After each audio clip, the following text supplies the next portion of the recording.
Hello, everybody. It's Lynnis, and welcome to Lynnis Minutes. I hope everybody had a anion product. A product, negative ions come from lightning strike, and we do not want to. And it's really because I have a three-part framework or process called exploration. some quick tips, tools, and techniques that are going to aid you in midlife.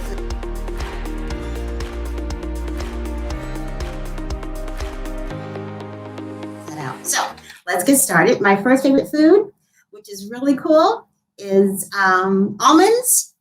Just a handful of almonds. It has a lot of omega-3. That's the good fat, which you need for your brain. So almonds is fantastic. I sprinkle them over my salads, over the oatmeal, throw them into your smoothies, or just grab a handful and snack on them. Don't eat the whole bag because it is a high caloric intake. But almonds can also help stave off cravings, and it's really super good for you. If you don't like almonds, you can try cashews, maybe pistachios.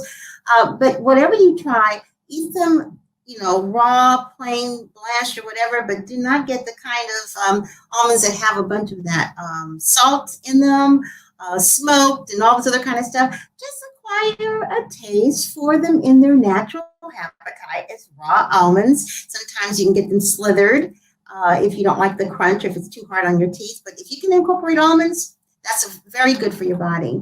Also, I've talked about this before, and I cannot talk about it enough. Flax seeds, ground flax seeds, omega-3. Put them in your smoothies. Put them in your oatmeal. You can put them in the breads that you cook.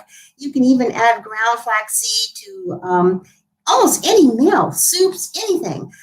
They go a long way towards ensuring that you get the omega-3 that you need. And I keep focusing on omega-3 because that is a very value-added fat that we need in midlife. It's especially good as we age for our brain.